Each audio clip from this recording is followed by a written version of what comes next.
You were never meant to notice it, but you did. And now everything is about to change.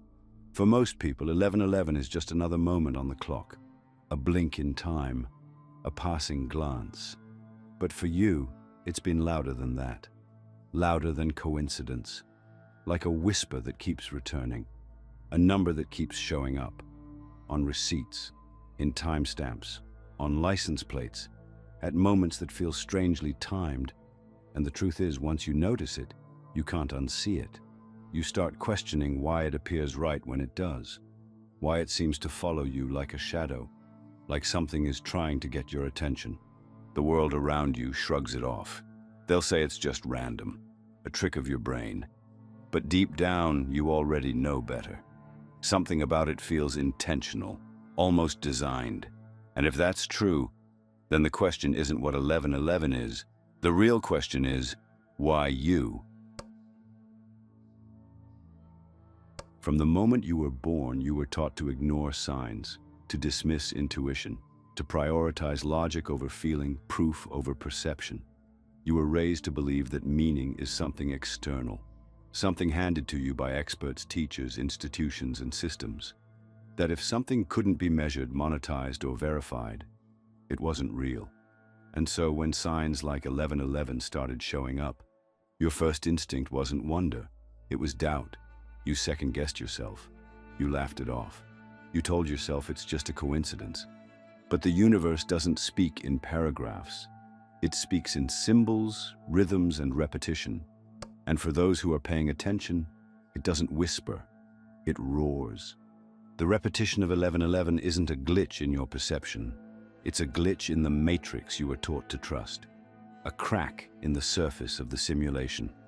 A clue that this world is more layered, more intelligent, more alive than you've ever been told. And the reason it keeps showing up isn't to spook you, it's to wake you.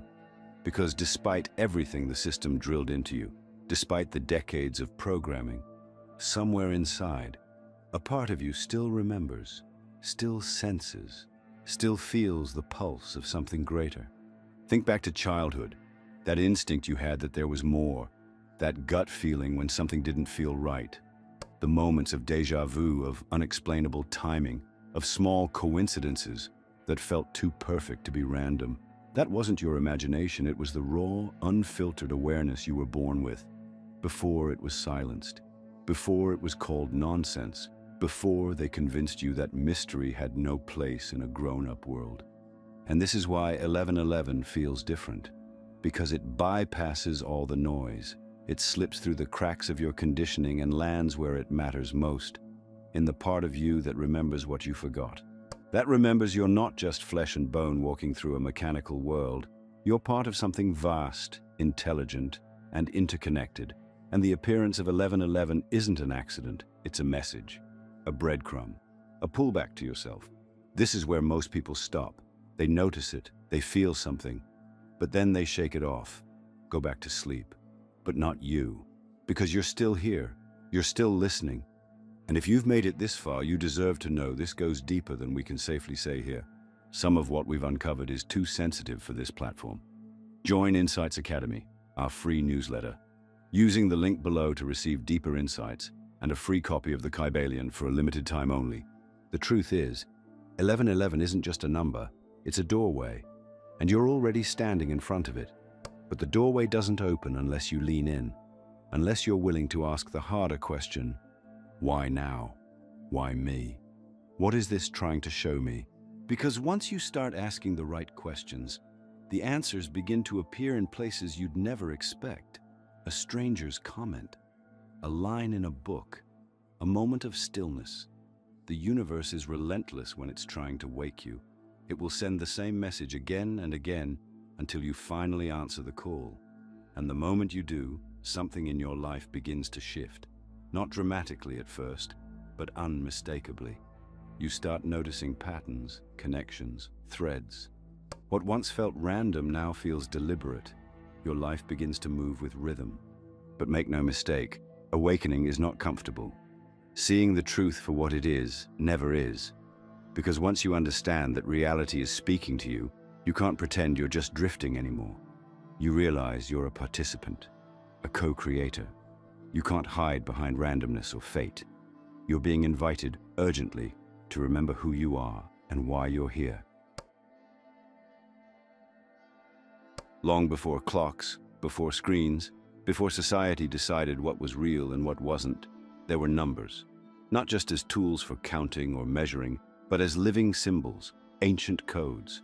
Every civilization that reached into the unknown, Egyptians, Mayans, Pythagoreans, the mystics of Kabbalah, believed numbers held meaning far beyond the physical. They saw them as gateways, mirrors, keys to unlocking what lies beneath the surface of reality. And in that sacred landscape, the number 11 was never just another digit. It was a master number, a signal, a bridge between the seen and unseen. In numerology, 11 is not reduced like other numbers. It stands on its own because it vibrates on a higher frequency. It's the number of insights, of intuition, of spiritual awakening. It's the number that doesn't follow the crowd, it leads beyond it. So when you see it doubled, 1111, it's not just symbolism, it's resonance. A tuning fork of your own consciousness, vibrating in sync with something far greater than the material world. It hits differently because it is different. 11 is the space between 1 and 2, between individuality and duality. It lives in the threshold, the moment between breaths, the pause between thoughts. It doesn't belong to logic or reason. It belongs to vision, to alignment. And when it appears, it often does so in moments where you're being called back to yourself. You may be lost in thought, distracted, busy running the race society mapped out for you. And then suddenly, there it is, 1111, flashing, subtle but loud, a break in the noise, like a crack in the simulation, an invitation to realign. This isn't wishful thinking. This is ancient wisdom rediscovered. If everything is energy, and modern physics agrees it is, then numbers aren't just abstract symbols. They're frequencies, patterns, vibrations. And those vibrations are speaking to you, constantly. The question isn't whether they're real. The question is whether you're ready to listen. Every time you see 1111, it's like a bell ringing on a spiritual level, a chime that cuts through the fog. Some people feel a warmth in their chest. Others get a rush of clarity or a chill down their spine, because it doesn't speak to your rational mind, it speaks to your soul, to the deeper part of you that already knows you're here for more than just existing, consuming, surviving, the part that remembers you came here with purpose. But here's the thing about 1111. It doesn't beg, it doesn't shout, it waits. And if you're too distracted, too numbed by the systems designed to keep you asleep, you'll miss it. You'll scroll past it, laugh at it, dismiss it as a coincidence. But when you're quiet, really quiet, it speaks, it points, it reminds. And once you've truly seen it, not just with your eyes, but with your intuition, it begins to pull you deeper. Into what, exactly? Into remembrance, into alignment, into yourself. Because 1111 doesn't appear randomly. It shows up when you're at a crossroad, when your frequency is beginning to shift, when you're just barely on the edge of asking the questions that matter. And the people who see it most are often the ones who need that push, the ones on the edge of a new phase, a decision, a breakthrough. It appears to disrupt your momentum, to pull your attention inward, to say, there's more. Look again. You don't need to believe in numerology to feel this. You just need to be honest. You need to admit that something in your life feels timed, that there are moments that feel orchestrated, too precise to be accidents, that the repetition of 1111 isn't a trick, it's a pattern that becomes undeniable once you let go of the idea that life is purely random. It's not about superstition, it's about awareness, awareness of the field you're moving through, awareness that you are more than a body and a mind, you are vibration, you are frequency, and you are being spoken to, not in sentences, but in symbols. 1111 is one of them, a powerful one that waits for nothing and no one. But for those who notice, it marks the beginning of something irreversible, a shift you can't unsee, a truth you can't forget, a frequency you're finally ready to receive. You weren't imagining it. That strange timing, the way the clock seems to blink 11:11 just as you glance up, the way it happens not once, but again and again and again, when you're in doubt, when you're deep in thought, when you're about to make a choice. You tell yourself it's nothing, that it's just a coincidence, but it lingers. It keeps happening. And if you're honest, it doesn't feel random. It feels precise, timed, almost orchestrated. Carl Jung had a name for this: synchronicity. Events that are meaningfully connected, not by cause and effect, but by significance, by alignment. He knew that reality wasn't just physical. He saw that symbols, dreams, and patterns were part of something deeper, something collective. He believed that behind the curtain of our conscious lives exists a shared space, a psychic reservoir that all human minds are connected to. He called it the collective unconscious, a place where archetypes live, where myth and meaning are alive, where symbols like 11:11 don't just appear, they emerge. In this collective field, certain patterns rise to the surface when they need to, not to entertain you, not to distract you, but to speak to you, to call you into a deeper conversation. 11:11 is one of those patterns. It's not about numerology alone. It's about timing. It shows up when your external world and your internal world begin to mirror each other, when the universe reflects something back to you that you've only just begun to sense inside. A resonance, a signal, a tap on the shoulder from the cosmos. When Jung studied synchronicity, he saw that these moments often occurred during major emotional transitions, times of grief, awakening, conflict, or transformation. Times when the conscious mind was cracking open and something deeper was trying to get through. And that's the key. These synchronicities don't arise to entertain. They arise to shift you.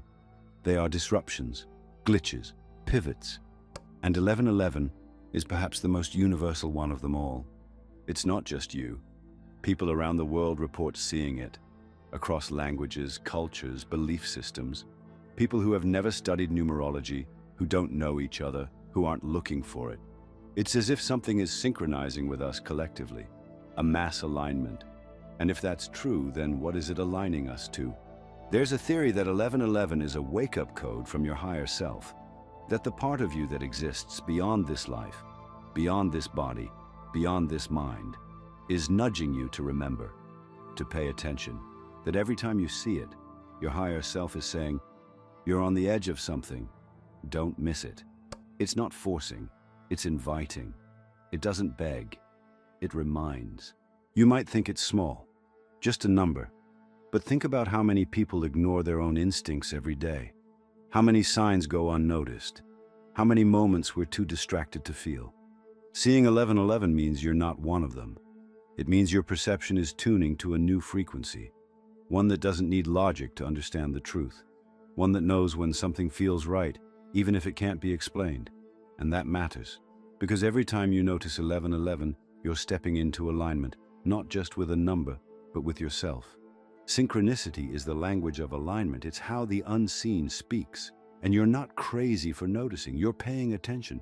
You're listening between the lines. You're seeing what others miss, not because you're special, but because you're ready. Ready to reconnect with the part of you that's always known. Ready to stop asking if it's real and start asking what it means. Because when your outer world starts syncing with your inner world, everything begins to shift. The timing isn't a trick, it's a mirror. And if your higher self is trying to reach you, it won't shout.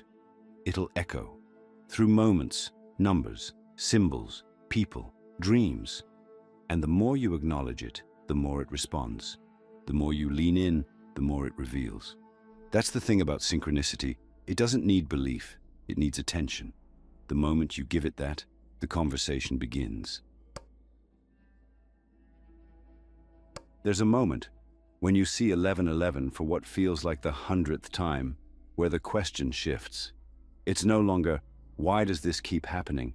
It becomes, what is this place? Something in your reality feels off, like you're watching the same loop over and over, only now you've become aware of it. The number appears again, the timing is too perfect, and deep down, a quiet voice inside you begins to wonder, is this a sign? Or is it a crack in something much bigger? For decades now, some of the world's brightest minds, physicists, technologists, philosophers, have wrestled with a possibility that once sounded like science fiction, that this reality might not be base reality, that what you see, touch, and experience might be a simulation, not in the Hollywood dystopian sense of being trapped in a machine, but in the far more unsettling idea that everything around you is code, information, constructed, programmable, synthetic.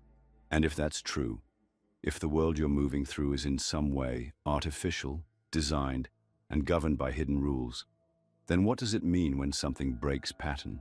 What does it mean when you start seeing a number like 1111 on clocks, receipts, billboards, phone notifications, over and over again, often in moments where you're most alert, most uncertain, most open?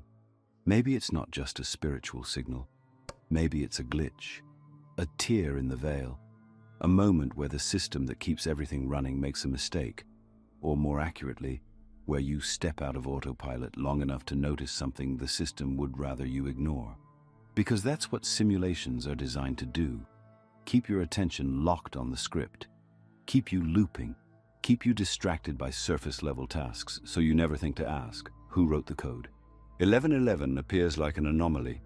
It repeats itself just enough to be noticed, but never too much to feel like proof. That's the genius of it. It hides in plain sight. And the moment you notice it is the moment you step outside the default program. The moment you begin to see the patterns that underlie everything else. The design beneath the design.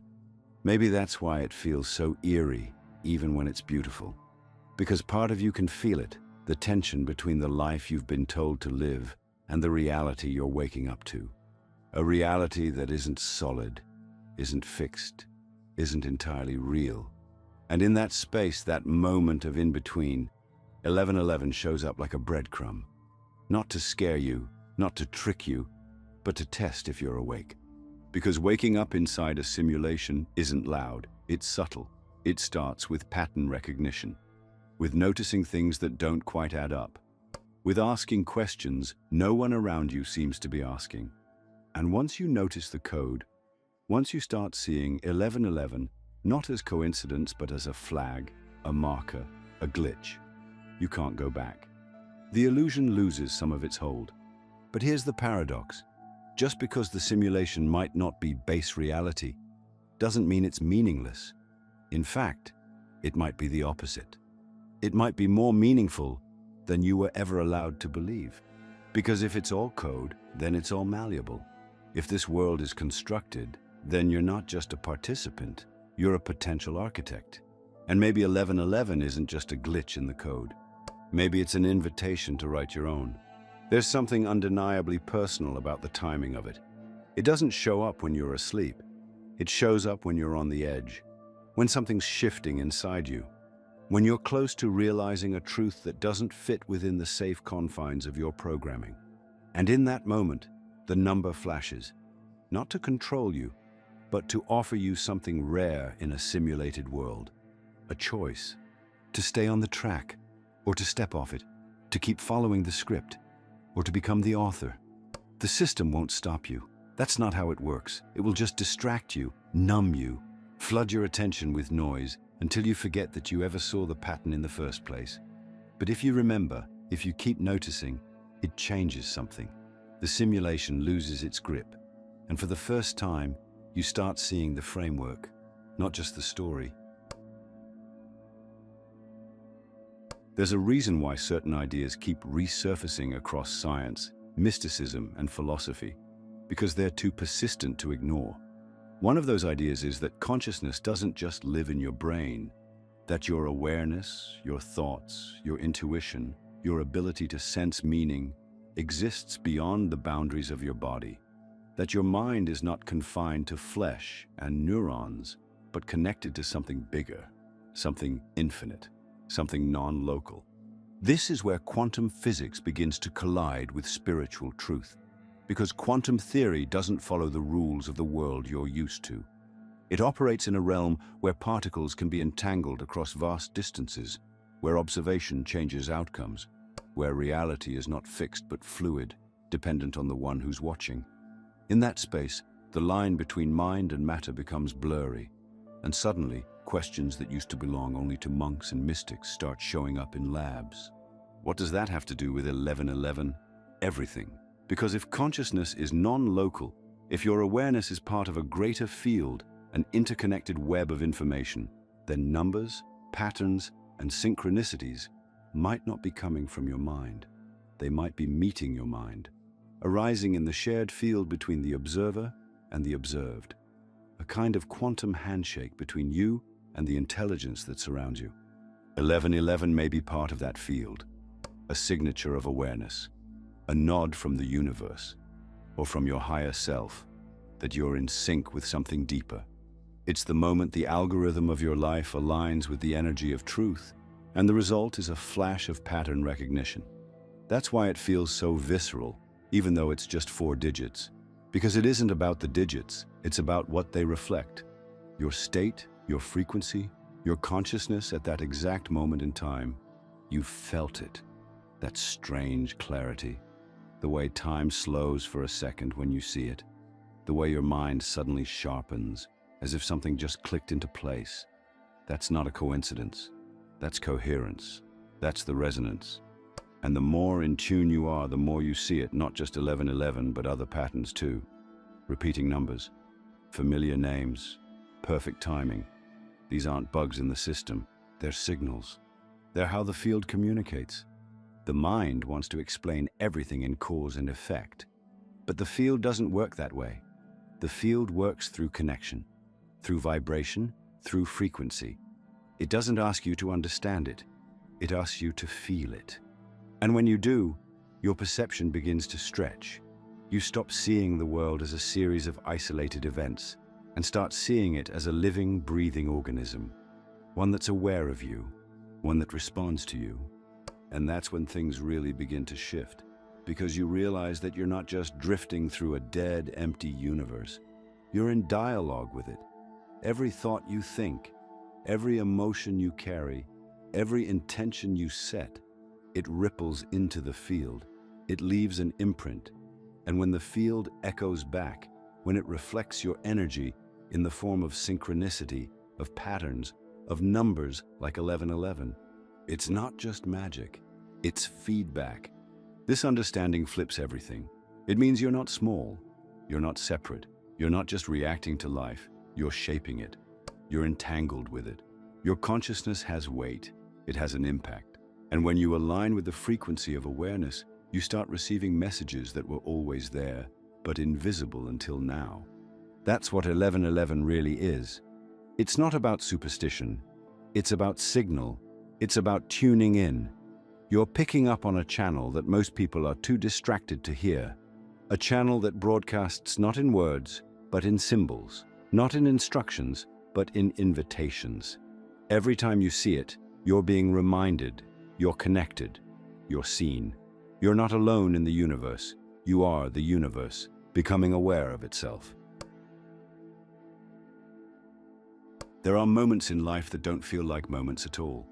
They feel like turning points. Not loud, not dramatic, just still, clear, like something inside of you suddenly locked into place. You don't always recognize these moments when they happen, but you feel them. A shift, a pause, a ripple in the rhythm of your life. And more often than not, 1111 is somewhere nearby, flickering quietly on the clock, etched into the timestamp of a message, appearing just as your thoughts begin to drift into deeper waters. It doesn't force itself onto you, it waits for you to be still enough to see it. There's a reason it shows up when it does. It's not random, it's not arbitrary. 1111 is a mirror, and mirrors only reflect what's already there. It comes to you in those moments when something is stirring beneath the surface. A realization, a decision, a question you haven't been able to shake. That's when the gateway opens. That's when 1111 appears, not to guide you step by step, but to remind you that you already know which way to go. Alignment is a word that gets thrown around a lot. But real alignment isn't about perfection. It's not about having everything figured out. It's about coherence. It's about the moment your inner world and your outer reality finally stop clashing. When what you feel and what you do start to match. When the voice in your gut gets louder than the noise of the world. That's alignment. That's the gateway. And 1111 is the marker. You may have noticed it during moments of deep uncertainty, when you were about to walk away from something that no longer fit, when you were standing on the edge of a decision, unsure if you could trust yourself. Or maybe it came to you during a quiet walk, or in the middle of your day when everything felt strangely okay for no logical reason. That's the beauty of it. It shows up when your soul is speaking, even if your mind hasn't caught up yet. 1111 is a moment of pause, of presence. It breaks the loop of unconscious movement and invites you to breathe, to ask, to listen, not to someone else's voice, but to your own. Because if there's one thing the world has conditioned you to do, it's to distrust yourself, to look outward for validation, for permission, for signs. But the irony is, when you finally begin to tune in, when you start trusting your inner compass, that's when the signs actually appear. Not because they weren't there before, but because now you're available to see them. This number is more than a symbol. It's a checkpoint, a reminder that you're in transition, that something inside of you is unfolding, evolving, aligning. And with every appearance, it whispers, stay present, stay open, you're exactly where you need to be. The gateway doesn't look like what you might expect. It's not some cosmic beam of light or a sudden thunderclap of awakening. It's subtle. It's internal. It's in the choices you make when no one's watching. It's in the courage to say no to what drains you and yes to what lights you up. It's in the honesty to admit what you've outgrown. And in those moments, when you make decisions that honor your deeper self, 1111 shows up again, not to lead the way, but to confirm you're already on it. People often wait for permission to change. They wait for signs that it's safe to evolve, to let go, to take a risk. But the sign doesn't come before the leap. It comes the moment you decide to trust yourself. 1111 is one of those rare signs that doesn't predict your future. It reflects your present. It shows you that you've just stepped into alignment with something true, something sacred, something that's been waiting for you to arrive. We grow up thinking language is only words, that communication is built from letters, grammar, structure, that to understand something it has to be spoken, written, and explained. But that's not how the universe speaks. Not really. Its language is older, quieter, more layered. It speaks in rhythm, in images, in patterns and symbols. It doesn't shout, it reveals. And those who learn to listen without needing sound begin to see messages everywhere. In timing, in dreams, in numbers, in the moments that feel too perfect to explain. 1111 is part of that symbolic language, a phrase the universe uses when words aren't enough. Symbols bypass logic. They go straight to the soul. That's why they feel different. A word can be debated, defined, dismissed. But a symbol? A symbol is felt. It moves something in you before you can rationalize it. You don't need to understand why 1111 gives you chills or why it stops you in your tracks. You only need to admit that it does. That's the thing about symbolic language. It doesn't convince you. It recognizes you. The moment you start paying attention to symbols, you begin to realize you're in a dialogue, not with another person, but with life itself, with the intelligence behind the scenes. Call it the universe, the higher self, source, divine order. It doesn't matter. What matters is that it's speaking, and it always has been. The problem isn't the lack of signs. The problem is our addiction to noise, to constant stimulation, to overthinking. And in that noise, symbols go unnoticed, not because they're not there, but because we're too busy to feel them. 1111 is subtle by design. It has to be, because the truth is, real transformation doesn't come from being told what to do. It comes from recognizing something for yourself. If the universe screamed, you'd follow out of fear. But when it whispers, and you choose to listen, that's when it becomes yours. That's when it sticks. That's why this number doesn't demand attention. It invites it, again and again, until you're still enough to finally feel what it's saying. And what is it saying? That depends on you. Symbols aren't static. They reflect where you are, who you are, what you're ready to see. For one person, 1111 might signal a new chapter. For another, it might be a warning. For someone else, it's simply a nudge to stay present. It evolves with you. It adapts. It mirrors your state of consciousness. And that's what makes it so powerful. It's never just one thing. If you look back, you'll notice something strange. The moments you saw 1111 weren't always dramatic, but they were always thin. Thin in the sense that something about the moment felt lighter, looser, less rigid, as if time itself paused just long enough for a message to slip through. That's not in your head. Those are called thin spaces, points in time where the veil between the physical and the metaphysical wears down. 1111 often appears there, not as a coincidence, but because it belongs there. It belongs in the places where your soul is most reachable. You don't need to be psychic to interpret symbols. You just need to be honest with what they stir in you. That feeling, that flash of awareness, that's the message. It's not about finding the meaning, it's about feeling it. And the more you trust that, the more symbols you begin to see. They multiply, they layer. You start noticing repetition in your life, not just in numbers, but in conversations, in songs, in symbols that keep circling back until they're acknowledged. That's when you realize the universe never stopped speaking. It's been telling you your story in a language older than words. 1111 is just one chapter of that language, one glyph in a long and infinite sentence that began the moment you opened your eyes to this reality. And if it keeps showing up, maybe it's not because you're meant to decode it perfectly. Maybe it's because you're ready to feel it, to trust the feeling that not everything has to be explained to be real, that some truths are designed to be sensed, not solved, and that maybe, just maybe, meaning isn't something you find, it's something you remember. There comes a point where noticing isn't enough, where the pattern has shown up so many times that ignoring it feels dishonest. You've seen 1111 more than just occasionally. It's followed you, nudged you, haunted your quiet moments. And deep down, you know it's not passive, it's active. It wants your attention, but not just so you can marvel at its mystery. It wants something more. It wants a response. Because here's the truth, seeing the signs is the first step. Responding to them is the second, and most people never take that second step. They stay in the role of observer. They collect signs, symbols, synchronicities like souvenirs, but never act on them.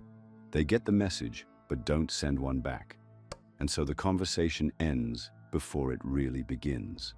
When you see 1111, the question isn't, why am I seeing this anymore? It's, what am I being asked to do right now? Because these moments are invitations. They're checkpoints in the timeline of your life. They're asking, are you awake? Are you aligned? Are you living in integrity with the version of yourself that you keep glimpsing in your quietest moments? This isn't about superstition or wishful thinking. It's about engagement, awareness. If you truly believe 1111 is a form of communication, whether from the universe, your higher self, or a greater intelligence, then treating it like background noise is a form of spiritual avoidance. It's like receiving a letter and refusing to open it. The message becomes meaningless if there's no willingness to read it. So what can you do when it appears? First, pause. Don't rush past it. Let it be what it is, a break in the rhythm, a moment of reflection. Ask yourself where your thoughts just were, what you were feeling, what you were questioning or avoiding. Most of the time, 1111 shows up in moments when you're on the edge of a shift, when you're doubting a path, when something inside of you is trying to surface. Use it as a mirror. Let it show you what's already present. Then set an intention. You don't need a ritual. You don't need candles or crystals or any of the props. Just honesty, presence. Let the appearance of 1111 anchor you back into alignment with the life you're trying to create. Use it as a reset button, a signal to move with clarity, not confusion, action, not avoidance. And finally, trust it, not blindly, but openly. Let it remind you that you're not as lost as you think, that the path isn't as chaotic as it seems, that even in the uncertainty, something is guiding you. Not with control, but with care. Not with demands, but with reminders. Because the signs don't just want to be noticed, they want to be followed.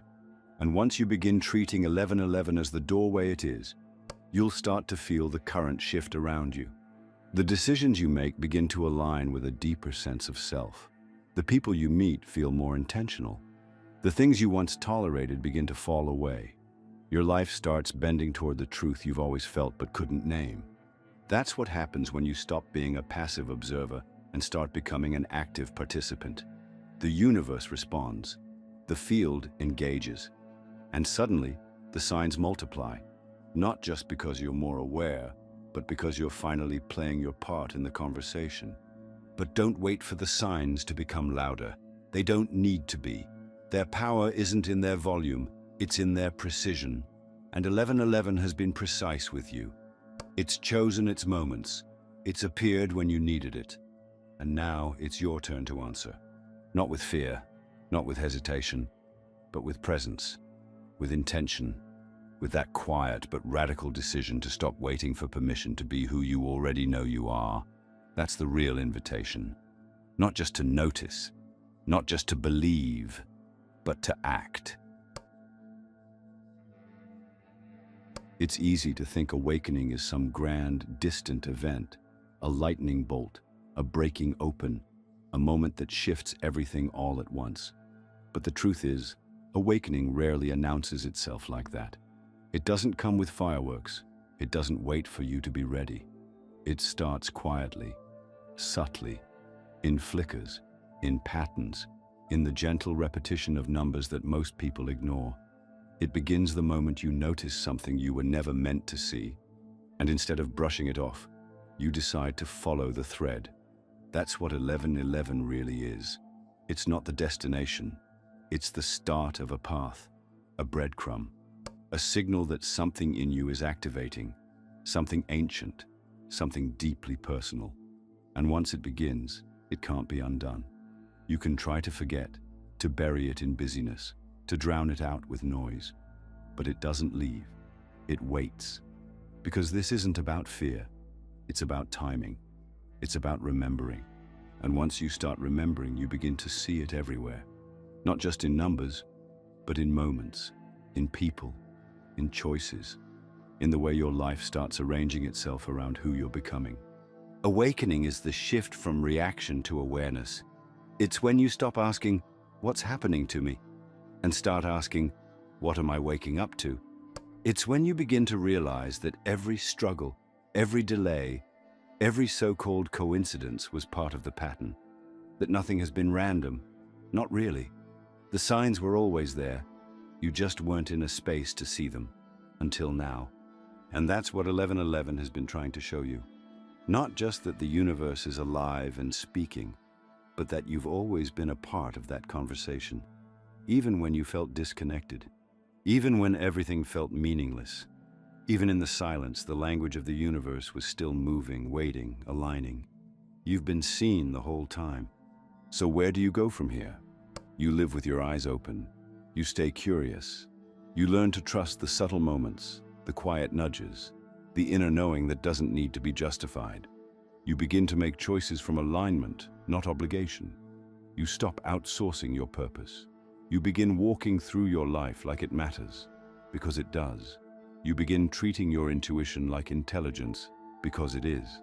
And most importantly, you start recognizing that awakening isn't about escaping this world. It's about being fully in it, but no longer asleep. You weren't meant to follow someone else's map. You were meant to remember your own. 1111 is just a reminder that the path is already inside you. You're not behind. You haven't missed it. You're right on time. And if something in you knows that, if something in you feels that deep down, you're not alone. You're part of a quiet, growing movement of people who are waking up without needing to be told how. People who are reading between the lines, seeing through the veil, trusting the signs, living from truth. If you're not already part of Insights Academy, now's the time. You're missing out on the deeper layers we can't share here. And as part of it, you'll also receive a free digital copy of the Kabbalion to help you go even further. The world doesn't need more people playing along. It needs more people waking up.